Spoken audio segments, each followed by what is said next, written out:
Yeah, absolutely. I would love it. Far Yeah, and for wide, sure. man. Yeah. San Antonio, New Braunfels, Texas, at Okay, this cool. point.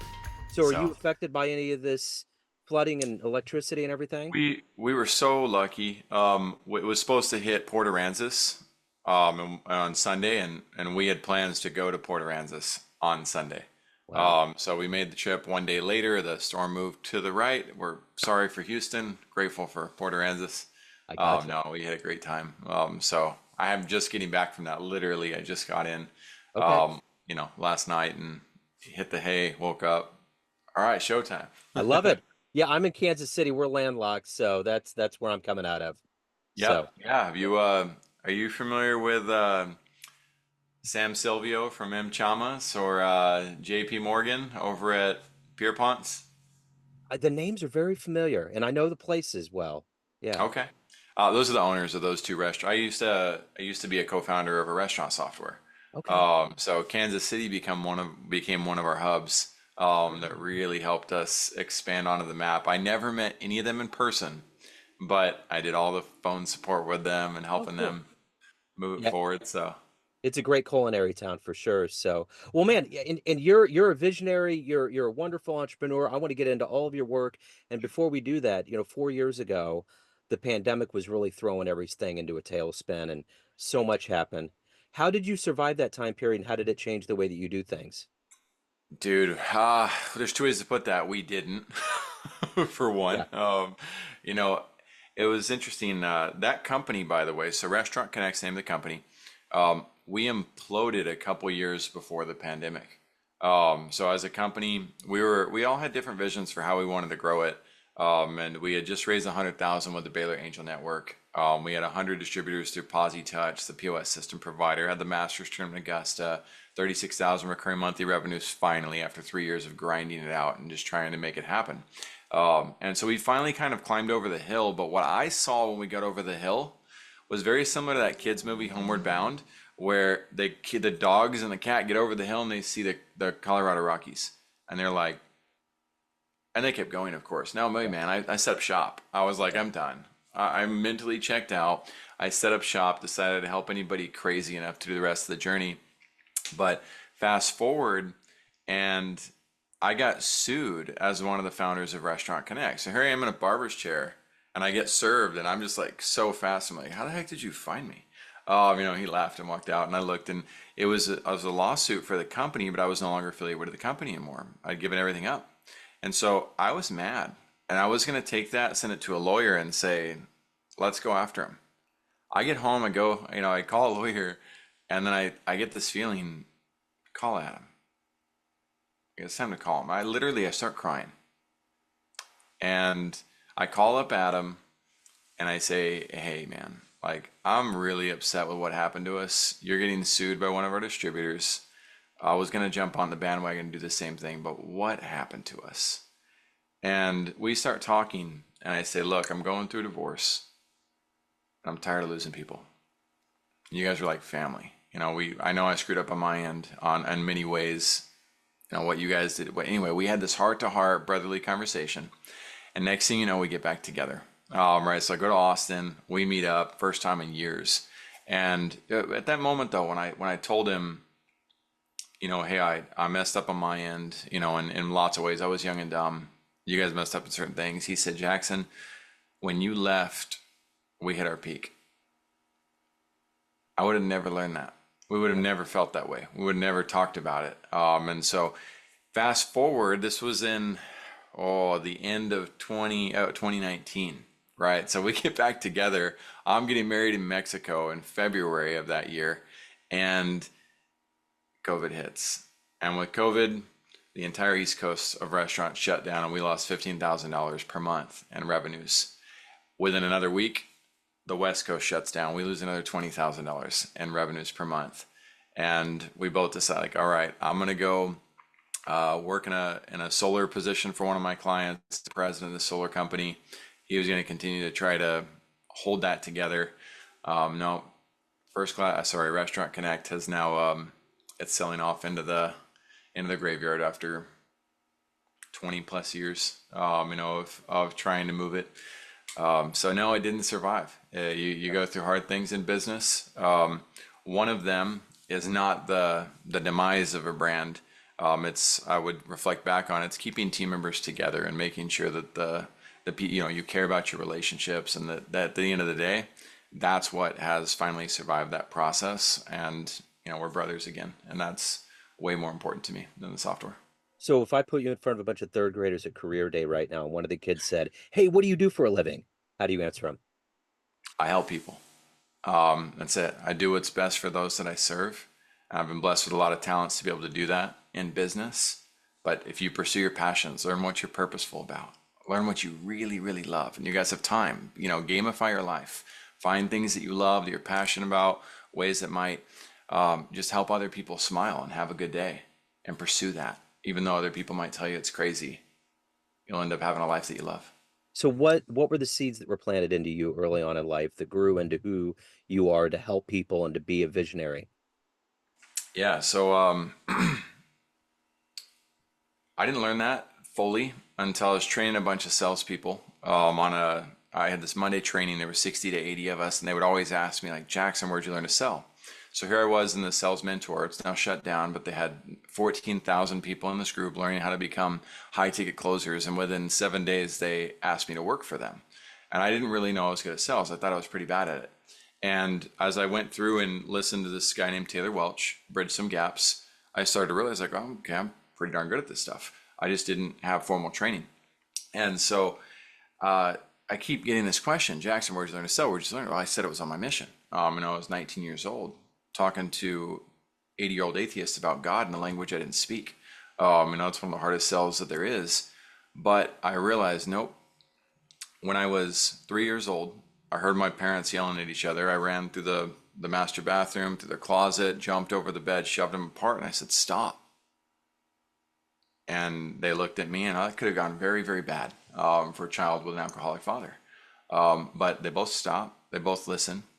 And, I let them like, stop fighting. We don't need this. And I've always been an orchestrator of peace to some degree. I've always wanted to try to influence my father to show up better for his stepchildren, to show up better for, my mom and pay child support. There was lots of things that I did there. It was those moments of just choosing not to be fearful, choosing to, choose what was right versus what was easy and placed in front of me in life. And it's those little types of decisions that we can make of like, this is going to be hard or this could hurt. I'm going to do it anyway. Yeah. And that type of reality. I grew up in two homes. My mom's home, I was four when my dad left, and my mom's home was peace and love and harmony. And I had five older sisters who were amazing. My dad's home was a train wreck. It was lots of hate and arguments, and our bedtime routine was listening to our parents throw stuff against the wall, and yell at each other about how bad each person's kids were. So I learned that I wanted the other version of a home for myself, and I started to pay attention to how do I create that. So who's been a hero for you? You've obviously garnered a lot of strength to be who you are. Who has that been for you? I love that question. So there's these books called the Virtues books. They're super old school. When I pull them out to read to my kids, they fall apart as we read them. And what it did was it took famous people from history and then tied them to a virtue. So I'll actually throw my dad into that bucket. My dad, on his best days, the best dad I've ever seen. My mom, fantastic woman. She probably does get the all-encompassing, all virtuistic individuals. But every person in this life has is a sinner and a saint, if you will. We all have our challenges. So I wish that there was a program to help kids realize like, okay, what are the virtue characteristics that Donald Trump has? What are the virtuous characteristics that Joe Biden has? Or anybody that you want to hate? There's this old school book called As a Man Thinketh that says great things come from the virtues that we exercise, and vices always hold us back. And you can see it in anybody that you meet. So, Joe, you're my hero. Everybody that is exercising a virtue is worthy of being a hero to me. What a great answer. Let me ask you this. If you could meet anybody alive on the planet right now that you find fascinating and spend time with them, who would that be? Richard Branson. Yeah. LeBron James. I mean, Yeah, I yeah, totally shaded LeBron James there. That's also my guy. But those yeah, those two, they're just, there's something about their ability to weather the storm. LeBron weathering the storm of bad press, and staying true and faithful to what he's up to and what he's trying to accomplish. And then Richard Branson figuring out, how to serve with so many different companies and so many different places while maintaining this strange balance, it seems. It's like he has his cake, he eats it too, and he has a conveyor belt of cakes, right? yeah. That's where I'm going, right? Is how do I do that for the sake of my family? So, what is your motivation every day to get up to do the work that you do? You obviously are helping people. You got to give a lot of yourself, but you got to hold back to evolve as a human yourself. What is that gas in your tank? Yep. Figuring out my why, which took a lot of meditating. I had it long before I realized it. The biggest why for me, I was in a foreign country. I was in Uruguay. I was in this little town, and I was teaching one of these families. We're there to just help families. That's really what it was all about, is helping them improve their lives. And this lady, she's like 300 pounds. She's got six kids under the age of 9.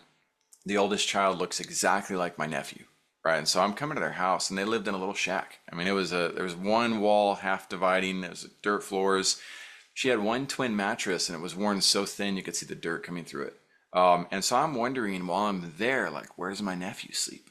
Like this is hitting me in a new way that I hadn't felt before. I love the people, but it wasn't like family. And so one night, this kid walks up to me on the streets, and it's pitch black. I mean, we can't see anything. I see him like right in front of me, and he says, "Can I have some bread?" It's like 9:30 at night. I don't have anything, and I can't take him into town. I'm not like take some kid into town, a mile and a half away. I have to tell him you got to go home. And he looks at me. We didn't see starving a lot in Uruguay. You see hungry, but not this. I mean, here's my nephew starving. I send him home, and he puts his head down, walks past me, and I'm just bawling silently. I don't want the two people I'm walking with to know. So I'm just bawling, and next thing you know, I'm like, all right, I'm gonna go on the rice field tomorrow. I'm gonna make some money. I'm gonna open a computer store. That's what they do here for money. I had no idea what I was doing. I was thinking, like, what can I do to save this town? And it was like I was smacked by an angel or something. I don't know. You can call it whatever you want to, but I hear a voice that says, Jackson, why don't you go home? Take advantage of your education for once. Learn about business and help as many towns like this as you possibly can. And I thought, well, that's a lot better of an idea. And so but I was like, isn't that selfish? I didn't get an answer to that. I just knew that's what my answer was. So I came home, went back to the school, the BYU Marriott School of Business, and said, hey, I got to get into this. I got to do this. I'm ready to go. I know I have a 0.33 GPA, but like I'm ready. And they didn't laugh at me, but they definitely moseyed me out of the hall. And now I was like, well, what do I do now? And it's like, I got to find an entrepreneur who will take a chance on me because this is what I have to do. I wasn't going to change my major. I knew I needed to do this. The conviction had swayed a little bit, like now life hits you and it's like, I don't really know was that really real? Did that really happen? Is this really my thing to do or am I just being arrogant, etc., imposter syndrome? Well, no, I started working on it, but yeah, 14 years later, we have a program called Oportunidades de Trabajo para Latinos, which is opportunities for Latinos. We give free job training to anybody in the world that speaks Spanish that wants to come into that. And we get them placed as virtual assistants so long as they don't go into VA relationships, which I call virtually abusive relationships.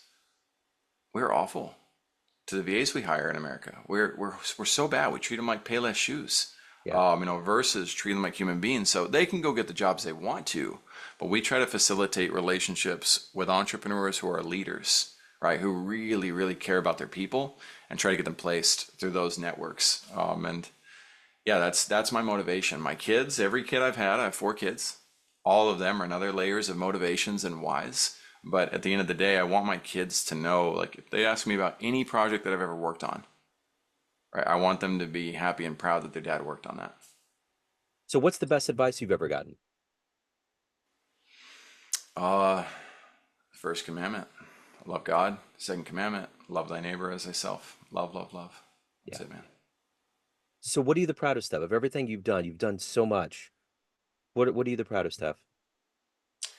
Finally, I was running around a track, and it was after I had a back surgery, and it was starting to rain. I was ready to give up and quit, and nobody's there. And I thought, I could just give up really easily. Why not? And then I was like, no, WWLJD. What would LeBron James do? Right. So I was like, he'd crush this lap. This would be the best lap he's ever run. And I did that. I crushed that lap. I was in my 30s, early 30s. And I finished, went another extra 25 yards, and stopped. And I was like, man, that's what it feels like to be LeBron James. But he does this almost every second of his life. Like, that's crazy. I had never done that before, ever. I had always tried to be the best, and I was often consumed with worrying about being better than others. But finally, this light switch clicked on that said, you're worthy for who you are. You are enough who you are. Be your best self. So in that moment, I learned to start gravitating towards a life of being my best self. And that has led me to very peaceful, sleepy nights, recognizing right away if I ever am not my best self, well, the best thing I can do is learn to forgive myself at my best and move right back in to be my best self. Yeah. Easily my proudest moment. That changed everything for me. So if you had a dream tonight, ran into the 18-year-old version of you, and you could give that young version of you a piece of advice based on the wisdom you've gained through your life so far, what advice would you impart on that young version of you? That'd be the one. Be your best self. Don't worry about who's better than you at what. Love people, meet them where they're at. Learn that love is a verb. I didn't know that. It's hard to see that in English because it doesn't change, right? It's just love. But being able to take that action to actually love people rather than seeking love for yourself, that would be it. I would try to keep it that simple and hope I remember both those principles. So as a LeBron fan, if you could get into a time machine and see one game that he was in his entire career, where are you going? The chase down block, probably. That's it. But yeah, that would be the one. The chase down block on Andre Iguodala. That Yeah. would have been amazing to see in person. What a great story that is his son's going to play with him. Isn't that wild? It's wild. It's like, man, how much like did it really play out naturally? I guess it does. He was drafted late in the draft, Yeah. so it's like they could have lost him, but it is so serendipitous that he had the heart condition, and then and it was interesting. My sister had a heart attack on the same day, Wow. and so somebody calls me and says, Jackson, you're not going to believe this. It's going to like I'm sorry to tell you the bad news. LeBron James' son had a heart attack, and I'm sitting there going, as a leader, just like that's awful news. But I'm thinking about my sister, and that she's in the hospital. Like, wow, like okay. So it's strange how when you pay attention to mentors' lives, mentors from a distance, right? People you don't know, how sometimes you have overlapping realities that occur. That was a really strange one. My sister's okay, by the way. So for Good. the audience who's listening in, she's recovering from that. But I can't even imagine what that would feel like Yeah. to know that you're going to stack. I don't know how he contains his emotions. He says, never get too high, never get too low, until the Hmm. roller coaster. Like, how do you not get too high Uh-huh. with that reality? That's absurd. It's insane. So, Yeah. Jackson, at the end of the day, everyone has a perception of you, family, friends, clients, colleagues, but you run the show. What's your perception of you? Who do you think you are? Man, I try to remember that for me, I'm a son of God, right? And at the same time, there's still a label and a role with that. And I was really grateful for the book You Can't Teach a Kid to Ride a Bike as Seminar, first chapter. Has a chapter called Your I versus Your R. I think it's one of the best chapters of any book of all time. And it says your identity is separate from any role that you have. And it's intrinsic in value. You can't lose your value. You just are. You're valuable because you exist. And I've come to realize and appreciate the truth of that. But life hits you, right? People have opinions, whether it's being divorced and you've got an ex who has their opinion, or your mom who wants the best for you, or a client who's mad at you. Just trying to keep in that mindset that no, I just am valuable because I exist. That's what I want for myself. That's what I want for everybody else out there. I think we would all show up with a different positive energy, with a different capacity to accomplish things if we could remember that and not not fall victim of labeling our value based on any particular role. So if anyone out there wants to reach out, learn more about what you're doing, any of the good business in your world, where is the best place to go? Visionproslive.com. So, where we interview visionary entrepreneurs and leaders. You could be just starting, and you could be, let's stick with the vein. You could be Richard Branson or LeBron James. As long as you appreciate the value of the show and you want to come and share your vision, I'd love to talk to you about it. This has been wonderful, Jackson. What a great vibe, man. You're doing wonderful work. I've really enjoyed this. Thank you for taking a minute out today. Joe, your interviews are awesome. I love the jazz vein as well as the famous interviews. I'm subscribed, and man, let's keep jazz moving. Absolutely. It hasn't had enough attention.